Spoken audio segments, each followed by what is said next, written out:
在政府推出了工业4.0政策之后呢，3D 列印技术其实也是相当重要的一环。而且现在3D 列印技术呢，已经从工业制造，甚至可以做到了医疗应用。那么在今天，特别在台北南港展览馆呢，就特别举办了一场3D 列印的国际研讨会。当然呢，这一场活动呢是由国立的台湾科技大学以及3D 列印协会来共同举办。那么现在研讨会当中呢，已经展开了。那么现场状况，马上一起来看一下。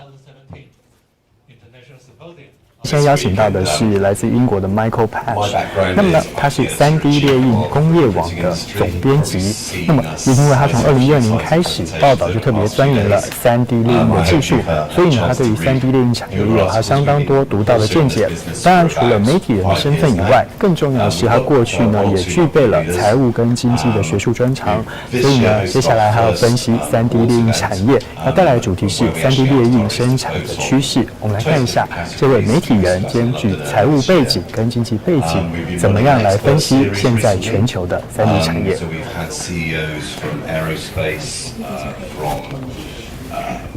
Pretty much every vertical, and also OEMs, also academics, and we are absolutely looking for more experts to contribute to that series. So if anybody wants to contribute or has an idea for an article, please do get in touch.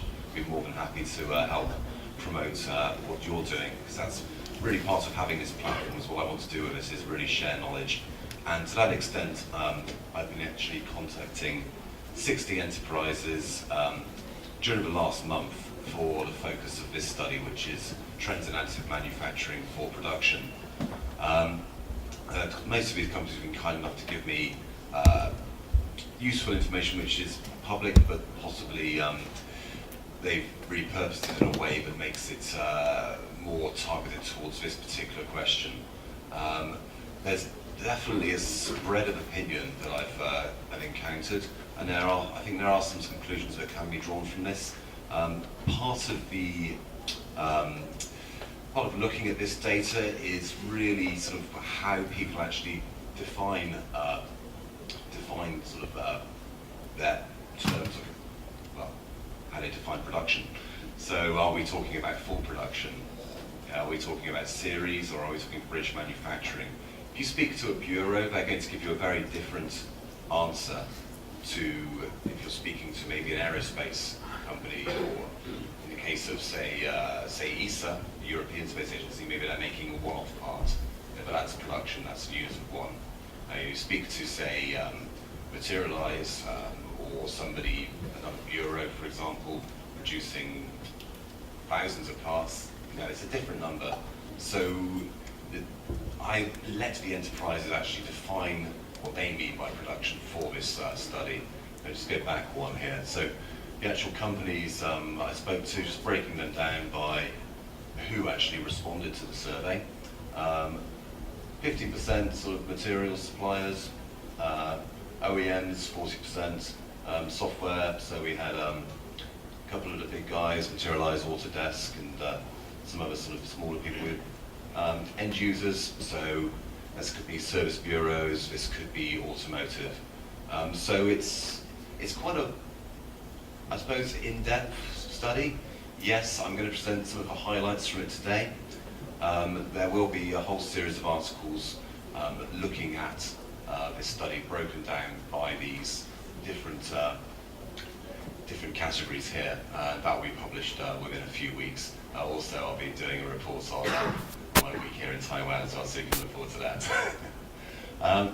Right, so the first question I asked was, can you estimate the percentage of production uses of your machines, your software, your materials? Now this can be a difficult question to answer. I mean, not every material supplier is going to know where that powder is going to be used in final use. Bureaus are obviously going to have a bit more insight into this. Software providers, they've got a fairly good idea about this. Taking all of the averages here, we got down to probably about two-thirds. Two-thirds was the number that there's a range of numbers. Absolutely, there was some people who were maybe 1% of our machines are used for production. Another OEM actually said, well, it's pretty more like two-thirds But again, this is when you're dealing with what essentially are 7 different technologies, all under the same umbrella of 3D printing. Then yes, you're going to get differences.